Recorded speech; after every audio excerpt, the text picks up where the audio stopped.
Okay, so let's start with axis of symmetry. In last lecture, we have discussed little bit about axis of symmetry कि कितने type का axis of symmetry होता है. See what is C and n value क्या है? How do we find out the n value? Then how do we find out the angle of rotation? कि rotation angle कितना रखना है? तो ये सारी की सारी चीजें we have discussed in our last lecture.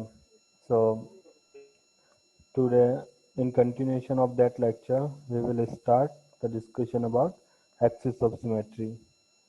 So, in last lecture, I told you that there may be more than one symmetry axis present in the molecule.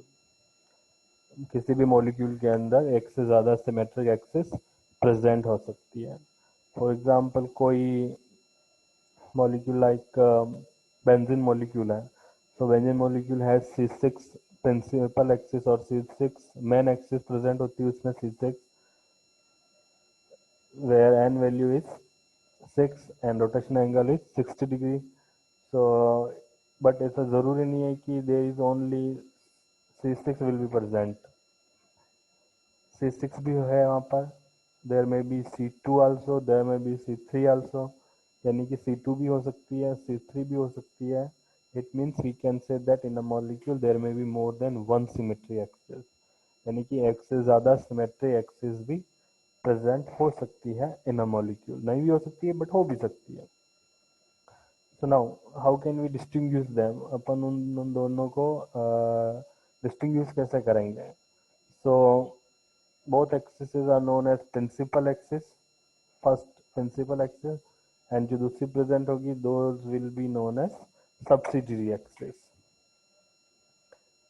So axis having maximum or highest value of n is known principal axis. Axis, suppose in benzene molecule C6 present है और C2 present है, then C6 n value 6 and अगर C2 भी present है n value कितनी हुई इसमें C2. So highest value किसकी हुई C6 की. So that's why C6 will be known as principal axis. और जिस axis की n value कम होती है, axis having lower value of n, that axis is known, that axis is known as subsidiary axis. Principal axis तो कौन सी हो गई जिसमें n की वैल्यू ज्यादा हुई, हाईएस्ट, एंड n की वैल्यू जिसमें कम है, that axis will be known as subsidiary axis. तो सब्सिडरी एक्सिस एक दो तीन कितनी भी हो सकती है, इस पर अकॉर्डिंग टू मॉलिक्यूल के हिसाब से हो सकती है. Now for example in a molecule there is C4 and C2 axis. C4 भी प्रेजेंट है और C2 भी प्रेजेंट है, तो C4 axis will be known as principal axis. Why? Because it's n value is greater than this C2 value. So C4 axis will be known as principal axis जिसमें n की value ज़्यादा है, और C2 axis will be known as subsidiary rotational axis और subsidiary axis. तो ये बात you have to fit in your mind that higher value of n will be for principal axis और lower value of n will be for subsidiary axis. तो ये वाला mind में आपके फिट कर लो. So one more thing that you have to remember always, that principal axis is only one while subsidiary axis may be more than one. अगर किसी molecule में principal axis present है तो प्रिंसिपल एक्सिस सिर्फ एक ही होगी only. Okay, and subsidiary axis may be more than one. Principal axis will be only one, subsidiary axis may be more than one. Okay, so दो चीज आपको mind में बिठाने का है कि n की value highest that is principal axis, n की वैल्यू लोअर है वो होगी subsidiary axis, and principal axis will be highest value of n and principal axis is only one. किसी मॉलिक्यूल में प्रिंसिपल एक्सिस सिर्फ एक ही होगी while subsidiary axis may be more than one. And one more thing, C2 axis perpendicular to C2 means C3 means जो principal axis होगी, principal axis जो होगी that will be perpendicular to subsidiary axis. यानी कि principal axis and subsidiary axis दोनों आपस में क्या होगी, परपेंडिकुलर. अगर किसी मॉलिक्यूल में C4 प्रेजेंट है और आपको C2 भी दिख रही है लेकिन C2 परपेंडिकुलर नहीं है C4 के, then you will not consider that C2 as subsidiary axis.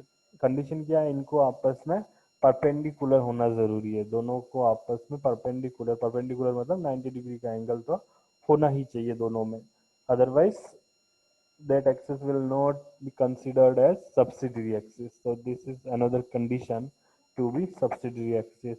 Subsidiary axis होने के लिए condition क्या है कि subsidiary axis must be perpendicular to principal axis. Principal axis के subsidiary axis perpendicular होना चाहिए। तो ये दो तीन conditions आपने mind में रखो। Now let's see this example of H2O. अब एक कोई H2O molecule है जिसको अपने को दिस जो एरो दिख रहा है आपको ब्लैक कलर का एरो, उसके थ्रू रोटेट करवाना है विथ 180 डिग्री एंगल, 180 डिग्री के एंगल से अपन इसको we will rotate it on through this axis. और दो एटम है H A and H B. अगर अपन इसको इस एक्सिस के थ्रू रोटेट करवाएंगे विथ 180 डिग्री तो we will have equivalent orientation. ये दोनों एक जैसे दिख रहे हैं आपको, that's why it will be equivalent to each other, right? Now the same molecule if it is rotated through this axis, जो axis है वो पास हुई है H A and H B से। दोनों एक्सिस को देख लेना, ये एक्स एक्सिस पे थी, ये जेड एक्सिस पे।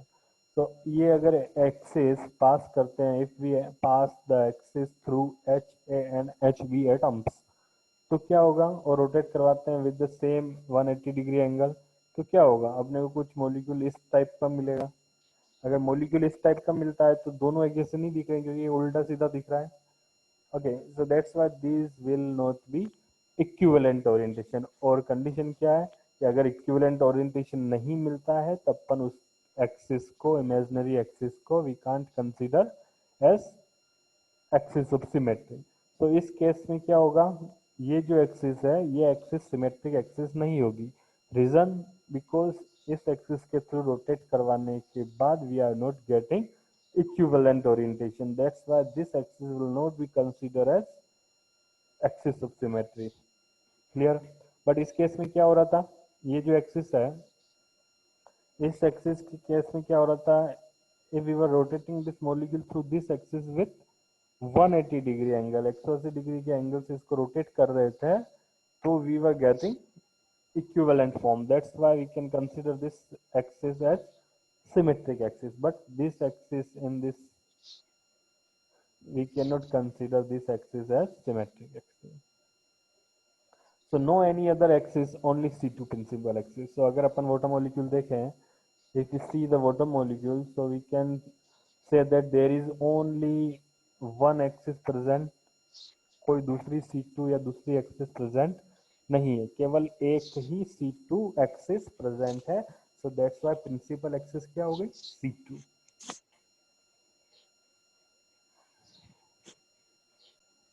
Okay, now if we see the BF3 molecule, ये एक BF3 मॉलिक्यूल है, प्लेनर मॉलिक्यूल है। प्लेनर मतलब आपके मोबाइल के स्क्रीन पे आप समझ सकते हो कि फिट है एकदम। सो अगर अपन इस मॉलिक्यूल को देखें, if we see this molecule, so there are 3 fluoride atoms attached to the central boron atom. Boron atom से 3 फ्लोराइड एटम अटैच्ड है and I have labelled them 1 2 and 3। ये किसके लिए, जस्ट फॉर अंडरस्टैंडिंग की अपने को समझ में आ जाए रोटेशन के बाद। सो अगर इस मॉलिक्यूल के through if we pass C3 axis और एक्सिस थ्रू Z एक्सिस और थ्रू बोरोन एटम ओनली, अगर कोई इमेजिनरी एक्सिस बोरोन एटम से अपन पास करते हैं और उसके ऊपर अपन 120 डिग्री एंगल का रोटेशन करवाते हैं, if we pass an imaginary axis through boron atom and if we rotate that molecule through this axis with 120 degree angle, then we will get equivalent orientation। अब दोनों इक्विवेलेंट क्यों है, because दोनों एक जैसे ही दिख रहे हैं। अगर दोनों एक जैसे ही दिख रहे हैं समझ लो वो इक्विवेलेंट है। बट आइडेंटिकल और इक्विवेलेंट में अपन डिस्टिंग्विश कैसे करेंगे कि नंबर्स जो दिए हुए लेवल किया हो वो वापस अपनी ही जगह पे रहे। बट इन दोनों के केस में क्या है, दोनों स्ट्रक्चर्स तो दोनों सेम ही दिख रहे हैं, बट नंबर F1 की जगह कौन आ गया है, F3 आ गया है, F2 की जगह F1, F3 की जगह F2। So these are not identical, but these are equivalent orientation. और condition क्या है axis of symmetry के लिए कि उस axis के through rotate करवाने के बाद we should get equivalent orientation. So that's why we can say this axis is axis of symmetry. Same अगर अपन वापस यही yes, one more thing that we have rotated this molecule with 120 degree angle, that's why axis कौन सी हो गई C3. Now if we consider again this molecule F1 B F2 B और एक axis अगर अपन F1 और बोरोन एटम के through pass करते हैं, दिख रहा है आपको? यस. सो अगर अपन एक imaginary axis F1 and boron atom के थ्रू पास करते हैं, तो आफ्टर ओके, सो अगर अपन एक imaginary axis boron and F1 atoms के थ्रू पास करते हैं और अगेन इसको 120 डिग्री एंगल, दिस इज 120 है ना, ये 180 नहीं है, ये it is 120. So 120, no no no, sorry sorry sorry, it is 180. Okay, so अगर अपन एक imaginary axis F1 and boron atom के थ्रू पास करते हैं और उसके against if we rotate this molecule with 180 degree angle, then we will get equivalent orientation. Why? Because ये दोनों आपको देख रहे होंगे एक जैसे ही दिख रहे हैं, राइट? सो F1 की जगह है, B की जगह है, क्योंकि इसके थ्रू एक्सेस पास हो रही है, बट F2 F3 की जगह एंड F3 F2 की जगह आ गया है. सो दोनों एक जैसे ही दिख रहे हैं, that's why these are equivalent but not identical. Okay, but equivalent structure है, that's why we can consider this axis as axis of symmetry. Okay, और 180 डिग्री का एंगल है, दैट्स वाई एक्सिस कौन सी हो गई C2. नाउ अगेन अगर एक imaginary axis if we pass through F2 and boron atom, first वाले में क्या था F1 के थ्रू किया था, अब F2 एंड बोरोन एटम के थ्रू कर रहे हैं, again same rotation with same angle, then again we will get the equivalent orientation. क्योंकि दोनों देखो एक जैसे ही दिख रहे हैं, दोनों एक जैसे ही दिख रहे हैं, जस्ट क्या हुआ है F1 F3 की जगह और F3 F1 की जगह. So these are also equivalent orientation. So again we can consider this axis as axis of symmetry, and it will be known as C2 symmetric axis. Why C2? Because we are having here 180 degree rotation, 180 degree का अपन rotation करवा रहे हैं, that's why it is C2. अब एक probability और बनती है, there is one more probability that if we pass an axis through F3 and boron atom, अगर F3 और बोरोन एटम के थ्रू अगर अपन एक्सिस पास करते हैं and with the same axis if we rotate this molecule with 180 degree angle, then again we will get equivalent form. दोनों structure एक जैसे दिख रहे हैं आपको, जस्ट हुआ क्या है F1 F2 की जगह F2 F1 की जगह, और F3 एंड बोरोन की एटम पोजीशन सेम है. Why? Because axis is passing through them only, उन्हीं के थ्रू से पास हो रही है, दैट्स व्हाई इन दोनों की पोजीशन तो सेम रहेंगी, but after rotation we are getting equivalent orientation. So we can consider this axis as an imaginary axis, or this imaginary axis as axis of symmetry. Clear? So now what can we say? We can say that in boron trifluoride there is one C3 axis that is passed through boron atom only, and there are three C2 axis. There are three C2 axis pass through boron and fluoride atom individually. So we can conclude that C3 is principal axis present in boron trifluoride molecule, and 3C2 axis as subsidiary axis. Because मैंने आपको बताया, I told you that principal axis is always 1. So in BF3 there is C3 axis, that is principal axis. Now why we are counting C3 as principal axis? Because the n value of C3 is maximum. That's why we are considering it as principal axis. Okay, and C2 को अपन क्या कर रहे हैं, subsidiary axis consider कर रहे हैं. Why? Because its n value is, यानी कि जो 2 है ये 3 से कम है, that's why it is subsidiary axis. So यहाँ पे total 3 subsidiary axis हो गई, and एक क्या हो गई principal axis, that is C3. Okay, so Now, if we see the molecule tetracyanonickelate, so इसमें अपन क्या कर सकते हैं कि we can put a C4 axis through nickel atom. निकल एटम के थ्रू अपन क्या कर सकते हैं, C4 axis पास कर सकते हैं. C4 axis means we are taking 90 degree as rotational angle. Rotational angle क्या हो गया यहाँ पे, 90 degree का हो गया. और if we rotate this molecule with 90 degree, then we will get equivalent form. Okay. So both are equivalent form, so that's why we can consider this axis as axis of symmetry. So if we see this molecule, so we can say that there is C4 axis through Dickel atom only, but there are 4 C2 present. 4 C2 कहाँ से होगी? First C2, जैसे आप अपना just see your mobile है, mobile एक planar है. सो चारों कॉर्नर पे क्या लगे हुए हैं, साइनाइड, एंड सेंटर में क्या है, निकल एटम है. ओके, सो चारों कॉर्नर पर साइनाइड लगे हुए हैं. नाउ जस्ट पास या एक लाइन खींचो जो एक कॉर्नर से दूसरे कॉर्नर को मिलती हो आमने सामने. तो अगर एक कॉर्नर से दूसरे कॉर्नर पे आमने सामने वाले कॉर्नर पे मिलेगी, आमने सामने मतलब डायगोनल में जो है, ये जो माउस कर्सर देखना आप, ये स्क्रीन पे दिख रहा है आपको, ये वाला. तो ये मोबाइल का एक कॉर्नर हो गया आपका, ये मोबाइल का दूसरा कॉर्नर हो गया डायगोनल वाला, है ना. तो और बीच में क्या हो गया, निकल. सो एक एक्सेस अपन पास कर सकते हैं through this three atom, three, one nickel and two cyanide, right. So अगर अपन इसको वापस 180 डिग्री से रोटेट करते हैं तो क्या मिलेगा अपने को, इक्विवेलेंट फॉर्म मिलेगी. ये अपन पढ़ चुके हैं या डिस्कस कर चुके हैं in the section of axis of symmetry previously. पहले अपन ऑलरेडी ये डिस्कस कर चुके हैं. सो इन निकल टेट्रासाइनोनिकलेट, इसमें we can have 4 C2 axis as subsidiary axis and 1 C4 axis as principal axis. Now if you see the benzene molecule, तो benzene molecule में there will be C6 as principal axis. Rotate करवाएंगे 60 degree angle से तो equivalent form मिलेगा. That's why we can consider this as principal axis और axis of symmetry. और अब C2 we have to find out the C2 या और subsidiary axis. सो अगर माउस को देखना आप, अगर एक लाइन अपन पास करें 2 नंबर कार्बन से 5 नंबर कार्बन के बीच, यहाँ से यहाँ तक एक पास करें, सो और उसके ऊपर 180 डिग्री का रोटेट करवाएं तो मॉलिक्यूल रोटेट होगा. रोटेट होने के बाद इक्विवेलेंट फॉर्म मिलेगी.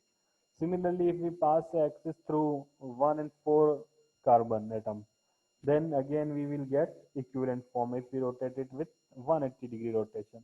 Similarly, अगर अपन 3 और 6, तो कंफ्यूज मत होना, ये जो प्रिंसिपल एक्सिस है C6, ये सेंटर से है, यानी कि it is not touching any atom, किसी एटम को टच नहीं कर रही है. जैसे आपने मोबाइल है, मोबाइल को टेबल पे रखो और सेंटर में होल्ड कर दो, तो ये किसी कॉर्नर को टच नहीं कर रहा है. जो होल है उसके थ्रू जो आपने लाइन या पेंसिल डाला हुआ है मोबाइल के अंदर, वो किसी कॉर्नर को टच नहीं कर रहा. So that's why that is similar to this. Okay, so C6 axis किसके थ्रू हो जाएगी, सेंटर में से पास होगी. एंड C2 3 एंड 6 एटम को टच करते हुए और फिर इसको रोटेट करवाएंगे तो we will get equivalent. Similarly अगर वन एक एक्सिस अपन we pass one axis through between 1 and 2 and 5 and 4, यहाँ से पास करेंगे एक्सिस जो बॉन्ड से 1 and 2 कार्बन एटम के बीच से और 5 और 4 नंबर के एटम एटम के बीच से, तो we will get equivalent form. Okay, उसके थ्रू अगर 180 डिग्री रोटेशन करवाएंगे तो we will have equivalent orientation and that's how we can consider that axis as symmetric axis. So C2 क्या हो गई, सब्सिडरी एक्सिस. सो बेंजीन में कितनी एक्सिस प्रेजेंट है टोटल, सब्सिडरी 6 एक्सिस में be present in benzene molecule. और principal axis exam में पूछ लेते हो, that is C6. Now most important thing that symmetric axis may be infinite, यानी कि सिमेट्रिक एक्सिस इन्फिनिट भी हो सकती है. अब वो कैसे हो सकती है, फॉर एग्जाम्पल इन HCl और any di atomic linear molecule, BeCl2 है, HCl हुआ, CO2 हुआ, नाइट्रोजन हुआ. तो कोई भी डाई एटोमिक लीनियर मॉलिक्यूल है उसमें symmetric axis will always infinite.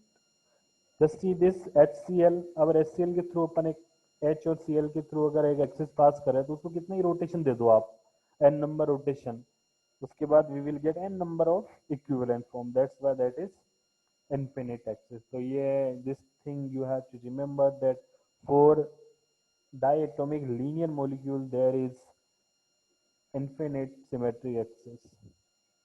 So now अगर इतना आपने एक्सरसाइज कर ली और अब जैसे बोएंजीन मॉलिक्यूल है इसमें 6 नंबर्स ऑफ C2 प्रेजेंट है तो आप एक एक C2 को ढूंढने जाओगे तो you will waste your time और time consuming exercises. So for that purpose we apply a trick. एक ट्रिक अप्लाई करते हैं अपन. तो इसको समझ लेना. अगर सब्सिडरी एक्सिस प्रेजेंट है, एक सब्सिडरी एक्सिस प्रेजेंट यानी कि आपने C6 फाइंड आउट कर ली for example.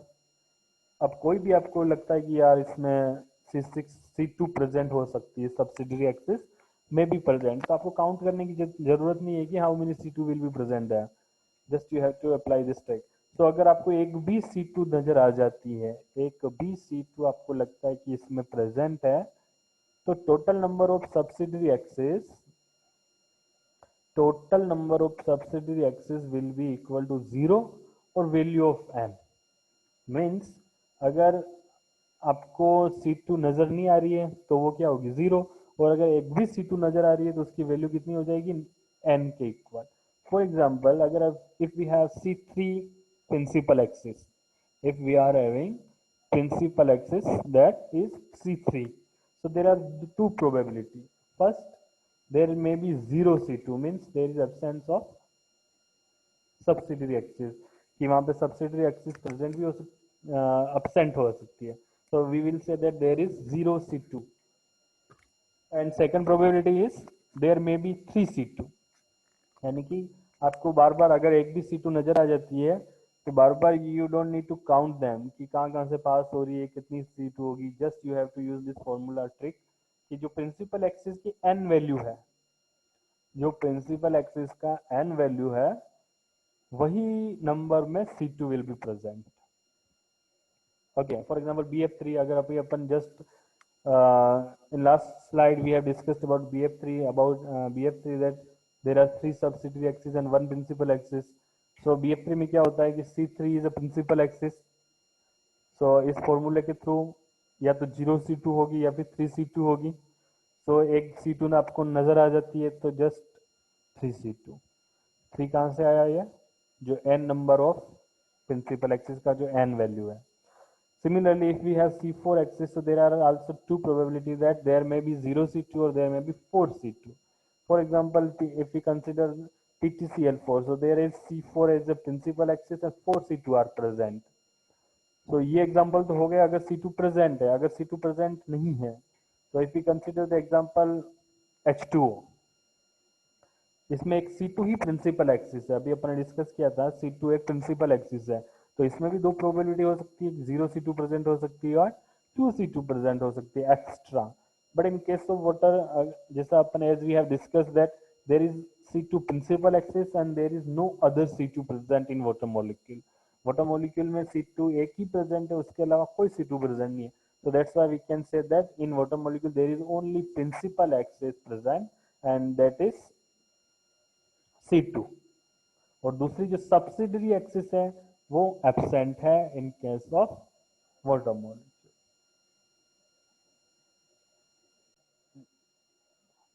Okay, so now axis coordinates and geometrical transformation. Axis coordinates means X Y and Z, and वो कैसे रोटेशन करवाते हैं या रिफ्लेक्शन करवाते हैं या जो भी symmetric operation if we apply, तो how do they change themselves, उनको अपने आप को चेंज कैसे करते हैं, तो दैट अपने को थोड़ा बहुत समझना है.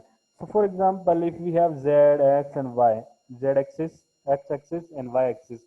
y axis क्या होती है, जस्ट आपके सामने चेहरे के, but we cannot draw it in 2D. So in 2D अपने इसको ऐसे ही ड्रॉ कर सकते हैं. So z axis, x axis and y axis तीनों के बीच में एंगल कितना होता है 90 degree. Okay, and z axis is always consider as molecular axis. Suppose अपने पास ये कोऑर्डिनेट्स है x x dash y y dash z and z dash, यानी कि z ऊपर है z डैश उसके नीचे है, y अपने सामने है तो y डैश जस्ट अपने पीछे हो गया, मतलब उस साइड हो गया, एंड x जो डॉट डॉट लाइन है वो पीछे की साइड है, मतलब उसका जस्ट अपोजिट. x अगर ये राइट साइड है तो x डैश हो गया left side. So if we rotate these axes, इन ध्यान से समझना इसको, है ना, एक्सिस को अपन अगर 90 डिग्री एंगल से रोटेट करते हैं through X axis, X axis के थ्रू अगर इसको अपन रोटेट करते हैं, एक्स एक्सिस पर रोटेशन करवाते हैं 90 डिग्री के एंगल पर, तो क्या होगा, एक्स एक्सिस पर रोटेशन करवा रहे हैं तो वो तो वैसी ही रहेगी, क्योंकि आप जस्ट एक पेंसिल लो, पेंसिल को एक किसी भी डायरेक्शन में रख के घुमाओ तो वो डायरेक्शन तो चेंज ही नहीं होगी, पेंसिल उसी डायरेक्शन में रहेगी चाहे वो रोटेट कर रही है. So that's why X and X dash will remain as such, दोनों एक जैसे ही रहेंगे. बट z क्या हो जाएगा, चेंज हो जाएगा, z डैश चेंज हो जाएगा, पोजीशन चेंज हो जाएगी, एंड y की पोजीशन भी, एंड y डैश की position will be also changed. अब आपको लग रहा होगा कि अगर अपन 90 ये रोटेशन करवा रहे हैं तो z डैश की जगह चला जाना चाहिए और z डैश z की जगह चला जाना चाहिए, but we are taking 90 degree rotational angle. तो अगर आप खुद भी प्रैक्टिस कर सकते हो रूम पर, घर पे, कि आपको 3 एक्सिस लो, ऐसे एडजस्ट करो, उसको घुमाओ और फिर देखो कि व्हाट्स हैपनिंग, कौन सी एक्सिस कहाँ जा रही है, कौन सी लाइन कहाँ जा रही है. सो 90 डिग्री के एंगल से रोटेशन करवाएंगे अपन तो अपने को ये चीज मिलेगी. सिमिलरली अगर अपन वाई एक्सिस के थ्रू रोटेशन करवाते हैं 90 डिग्री का, तो क्या होगा, वाई एक्सिस तो एज इट इज रहेगी, जस्ट क्या चेंज हो जाएंगे, x and Z axis. Clear, ये समझ में आ जाना चाहिए कि जिस एक्सिस के through if we are rotating that axis is axis remains as such, जिस एक्सिस के थ्रू अपन रोटेट करवाते हैं वो एक्सिस एज इट इज ही रहती है. सो वाई एक्सिस के थ्रू अपन रोटेशन करवाएंगे, Y axis will remain as such, but X coordinate and Y coordinate, Z coordinates will be changed. Similarly if we rotate through Z axis, Z axis के through अगर rotate करवाएंगे तो Z axis तो क्या रहेगी, same रहेगी, as such रहेगी, but Y and X axis will be changed, X and Y axis क्या हो जाएगी, चेंज हो जाएगी. नाउ ये बात तो हो गई 90 डिग्री एंगल से. अगर अपन if we rotate this molecule through 180 degree और with X axis, X axis के साथ 180 डिग्री पे अगर रोटेट करवाते हैं मॉलिक्यूल को, नाउ यस ध्यान रखना आपकी 180 डिग्री रोटेशन ले रहे हैं अपन अब. तो 180 डिग्री के रोटेशन में क्या होगा, क्योंकि आपने डी देखा होगा, आप जो मैथमेटिक्स में डी यूज करते हो एंगल के लिए, 180 डिग्री मतलब एक साइड में लिखा होता है उसे 0 degree and another side is written 180 degree. एक तरफ होता है 0, एक तरफ होता है 180, यानी कि 0 and 180 both are opposite to each other, एक दूसरे की क्या है, अपोजिट है 180 डिग्री में. सो अगर 180 degree if we rotate with 180 degree rotational angle through X axis, X axis के थ्रू करवाएंगे तो क्या होगा, एक्स एक्सिस तो वैसी की वैसी रहेगी, ओके. और जेड कहाँ चला जाएगा, जेड डैश की जगह, Z dash will go to Z, Z dash की जगह जेड, जेड की जगह जेड डैश, यानी कि दोनों क्या हो गए, आपस में अपोजिट हो गए हैं. बट 90 डिग्री के एंगल में ऐसा नहीं हो रहा था, जस्ट वो 90 डिग्री के एंगल पे रोटेट हो रहे थे. ओके, सो अगर अपन 180 डिग्री के रोटेट करवाते हैं एक्स एक्सिस के थ्रू तो क्या हुआ, जेड ने अपनी चेंज कर ली, क्या एक्स एक्सिस वैसी ही रहेगी, बट दोनों एक्स जो रिमेनिंग एक्सिस है वाई एंड जेड वो क्या करेंगे, अपोजिट हो जाएगी. सिमिलरली अगर अपन वाई एक्सिस के थ्रू रोटेशन करवाते हैं, वाई एक्सिस तो एज इट इज रहेगी, इसमें मैंने बनाया नहीं है, वाई एक्सिस थोड़ा मिस्टेक है, बट आप समझ लेना कि Y axis as it is रहेगी, जस्ट एक्स और जेड एक्सिस क्या हो जाएगी, चेंज हो जाएगी, अपोजिट हो जाएगी. सिमिलरली अगर जेड एक्सिस के थ्रू करवाते हैं 180 डिग्री का रोटेशन तो जेड एक्सिस सेम रहेगी, just X and Y axis will be changed like this. So conclude क्या कर सकते हैं अपन कि जनरली अपने को 180 डिग्री का रोटेशन का ही एप्लीकेशन करना पड़ेगा आगे. So that thing you have to remember that if we rotate a molecule through x axis, through X axis तो अप एंड डाउन चेंजेस आते हैं, यानी कि अगर एक्स एक्सिस के थ्रू मॉलिक्यूल को रोटेट करवा रहे हैं तो ऊपर वाले ग्रुप नीचे आ जाएंगे, नीचे वाले ग्रुप ऊपर चले जाएंगे. सिमिलरली अगर वाई एक्सिस के थ्रू करवा रहे हैं तो डायगोनल चेंज आएगा, डायगोनल चेंज आएगा. एंड जेड एक्सिस के थ्रू करवा रहे हैं तो लेफ्ट राइट, अगर कोई ग्रुप लेफ्ट में है तो राइट हो जाएगा, राइट में है तो लेफ्ट में हो जाएगा. अब डायगोनल चेंज के लिए आप जस्ट ये समझ सकते हो कि आपके जो हाथ है, हथेली है, उसमें से 3 अंगुलियां जो बीच वाली है उनको आप मोड़ो, और एक लास्ट लिटिल फिंगर और जो थंब है उनको ऐसा ओपन ही रहने दो, और फिर उसको अपोजिट करो। तो डायगोनल में आपको चेंज समझ में आएगा कि डायगोनल में चेंज कैसे हो रहा है। Okay, so this is